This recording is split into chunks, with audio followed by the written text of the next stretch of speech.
1 week later, and we are back at Cantine Field for the Saugerties Stallions against the Amsterdam Mohawks. AJ, the Stallions 7-0 after beating the Utica Blue Sox 5-4 last night. And they're going to face a Mohawk team that's hungry for revenge 7 days later tonight here at Cantine Field. 7 days later, we see great matchup between these two 7-0 Saugerties Stallions. Best record in StatCast era. But then we got to go to the Mohawks here. Tons of new faces and names out of the Mohawks bench as we see 4 new guys coming into the lineup today after just a 7-day break between Amsterdam and the Stallions. Yeah, and both those guys, 2 Wake Forest products and 2 Mississippi State products. So the Mohawks are here to play today.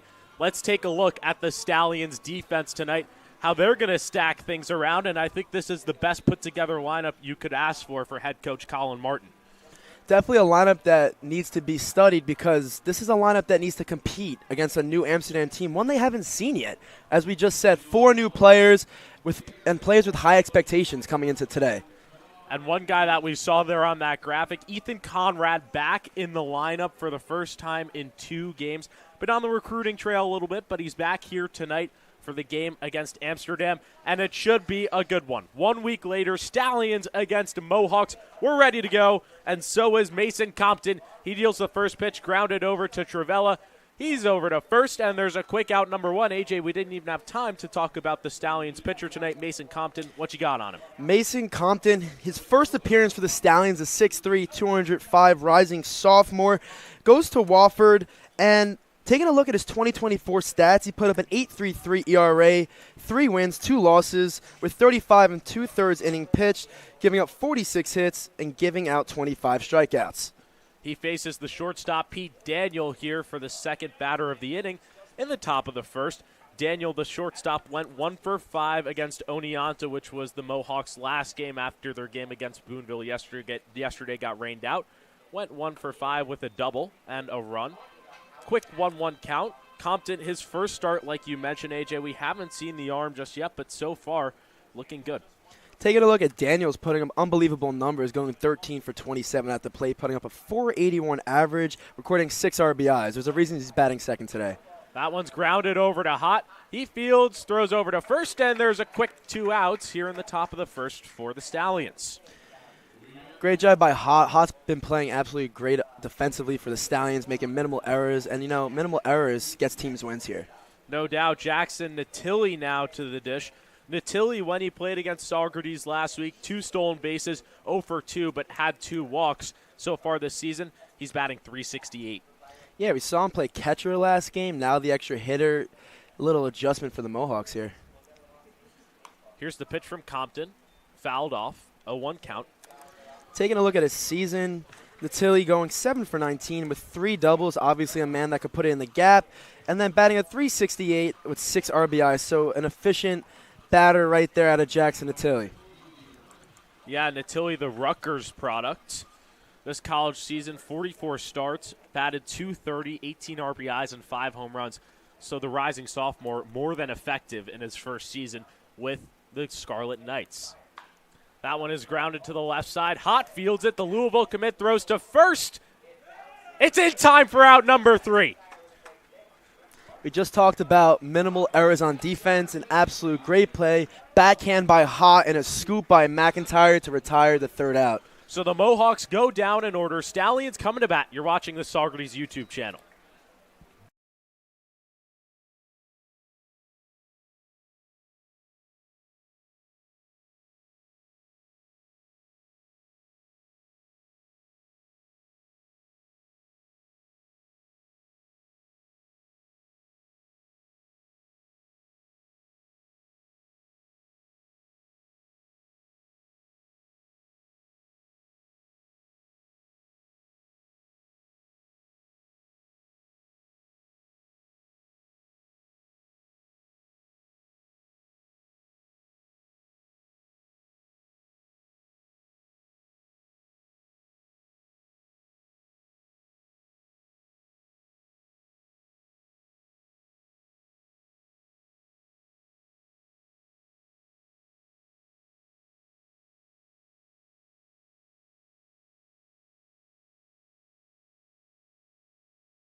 Dan Shalom with you alongside AJ DiBenedetto, getting ready for the bottom of the first here in the Pack Hub broadcast booth. And AJ, one familiar face is back in the lineup for the Stallions tonight, and man, could he make quite the difference. Yes, the man that you're talking about, the lefty Drew Nelson, number 12 for the Mohawks, an absolute dominant performance in his last matchup against the Stallions, putting up 4 innings pitched, 0 runs, 1 walk, and 7 Ks. And at this time, let's not forget that the Stallions are hot on offense. So a pitcher that get them off guard is not something that the Stallions are used to. Yeah, you speak of that hot offense. Here's the lineup for the Stallions. It's Byram Hott, the Louisville commit now, just announced it this morning in the leadoff spot. Then it's Mario Travella, Ethan Conrad back for the first time in 2 games. Then it's Matt McIntyre, the first baseman, Jarrett May doing the DHing. Anthony Marcano, the third baseman, went 0 for 3 with an RBI last night. Justin Ford playing out in left. Then it's Mike Cuello, Josh Blackmore, and Ben Williams, the extra hitter. So you talk about a guy like Nelson, pitched 4 innings clean against the Stallions last week, hasn't pitched since, dealt 7 strikeouts. What does this lineup have to do to figure him out? They saw him once. This is another go-around of seeing him again. They know what he likes to throw. They know he has off-speed, and they know he's not afraid to use the off-speed. We saw off-speed in plenty of 3-2 counts last week in their last matchup. So the Stallions have to be mentally ready coming into this at-bat in this game with Drew Nelson. Yeah, Nelson, the Auburn freshman, pitched 32 and 2/3 innings this past season, 32 strikeouts with a 6.34 ERA, nearly a strikeout an inning. Hott's ready to go. Last night he batted 2 for 4 with a double and 2 RBIs. As that one is hit out to center field and deep, O'Brien scaling back. He's on the track, and he's got it for out number 1. First pitch swinging, that's what you got to do with Nelson. Get him on the first pitch, because if you let one go, you're not going to really see another good one come down the pipe. And that was good contact there from Hott, just hit to the wrong part of the ballpark.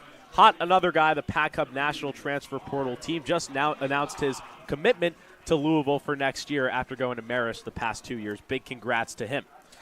Mario Travella at the dish, went 1 for 4 last night with 2 strikeouts against Utica. Taking a look at Travella, having a great season, putting up a 300 average, going 6 for 20 from the plate with a home run in his first game against Oneonta, and now added up 8 RBIs with it. Pretty good if you ask me. He swings through strike 1, and it's a 1-1 count. The best start ever for the Stallions in a season, 7-0 to start the campaign, looking to continue it here tonight. It would be the first time, if they were able to achieve the win, that they would beat Amsterdam twice in the regular season for the first time since 2021. So a lot at stake here in just the second matchup between these two squads. Like you said, going 1-5-1 last year, Stallions and Amsterdam matchup. They get the second win here. This is more than their total against last year. So a big win here for the Stallions. If they can do it, of course. Nothing guaranteed against a lineup that is just stacked from the top down. Nearly all Power 5 players in the lineup for Amsterdam. The 3-1 is fouled back. Count will go full. Dan, wondering about the chemistry of all of these new guys in the lineup, a lot of new faces. Stallions have seen a lot of their teammates these past 2 weeks, practices, games, hanging out after the game. The Amsterdam, these guys just met each other today, some of them with their first at-bat coming up. Yeah, that's definitely a thing, and in a lot of our post-game interviews, it's been the chemistry that a lot of the Stallions players have alluded to. Full count is up high. Travella works a walk, and it's the first base runner of the game for the Stallions.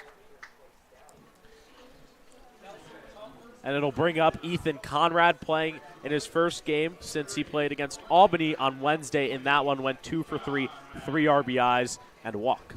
Ethan Conrad leading the league in an average, batting a .526. Again, like you said, missing the last 2 games, but he's here, back, and here to make a difference. Now, if you remember, AJ, he was the only player that had a hit against Nelson in that game last Sunday. So just one of the Stallions players that was able to figure out the big lefty from Auburn's motion. That one's in there for a strike. Count will go 1-1. Yeah, seeing Conrad was comfortable with Nelson, obviously getting a hit off of him, trying to see if he could do it again. It just comes with trying to get ahead of the pitch, ahead of the count. Here's the 1-1. That one's fouled off to the right side. Count will go 1-2. And Conrad, like you said, leads the league with a .526 average. Of course, has only played 5 games this season, but in those 5 games, 9 RBIs. That's second in the PGCBL. Just one behind Jake Sparks, who's not in the lineup tonight for Amsterdam. Here's the pitch. Popped up to the left side. Spolita shades over. He's got it for out number 2. Dan, taking a look at the week after we defeated the Mohawks, they lost to Oneonta, right? Giving up 7 runs in the first inning. You know, uncharacteristic by Mohawks pitching, you know. Thinking maybe it leads into today, possibly. Yeah, Amsterdam's sitting at 4-2 right now. They're sitting at 3rd in the standings. They let up 7 runs to Oneonta. That was a 10-4 loss, their most recent game. Went 2-1 since playing the Stallions last Sunday. Looking for the 3rd win here today. Trivella takes off for second. Here's the throw down. He'll beat it, and it's a stolen base for Mario Trivella. Dan's talking about the Mohawks being 4-2. This is their worst start since 2021, so high expectations coming out of the Amsterdam Mohawks clubhouse. Yeah, and they have a lot of guys that they're adding in like we see tonight, but just not the ideal start they want. Matt McIntyre at the dish here in a 1-0 count. McIntyre went 0 for 1 against Albany on Friday. That one is in there for a strike, 1-1. Getting a look from this first inning, Drew Nelson becoming way more accustomed with the fastball than we saw him coming when he was in for relief last week. Dealt a lot of off speed in that 4-inning outing against the Stallions on Sunday.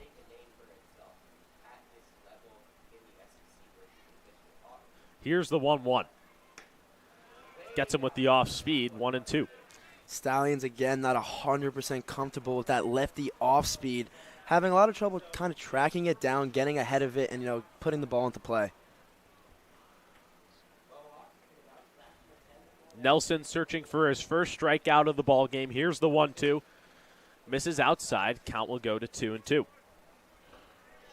Stallions working the count with Nelson, getting the pitch count up as we see a ton of 2-2, 3-2, and, you know, just trying to keep the ball into play. A lot of foul balls here, too. Trivella sitting at second here in the 2-2 count. Bottom of the first between the Mohawks and Stallions. Here's the pitch. Popped up on the infield. It'll be right to DeYon. He's got it for out number 3. So the Stallions put a runner on, but not able to bring him home. Amsterdam coming to bat in the top of the second. You're watching Stallions baseball here on the Saugerties YouTube channel.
Dan Shalom with you alongside AJ DeBenedetto here for the top of the second in the Pack Hub broadcast booth. And why don't we take a look at the Amsterdam lineup as they have 4, 5, 6 coming up. Started off with Javar Williams, Pete Daniel, Jackson Natili. Those guys went down 1, 2, 3, all ground balls in the infield. Cade Ladahoff will be in the 4 spot for them tonight. Went 2 for 5 against Oneonta. Then it's Drake DiGiorno playing at second. He played his only game against Oneonta, went 1 for 3. Then it's Jimmy Dion playing at first. Michael O'Brien, the center fielder. Liam Wilson in his first game. Aiden Stewart, and then Steven Spolita down there in the 10-hole. Compton will face Ladahoff, like we mentioned, 2 for 5 in Amsterdam's last game, batting .385 overall this season. Another impact guy, and AJ, when you can go from Jackson Natili to Cade Ladahoff behind the dish, that's just a power duo right there. Yeah, seeing great efficiency by both hitting and defense, and having the ability to switch from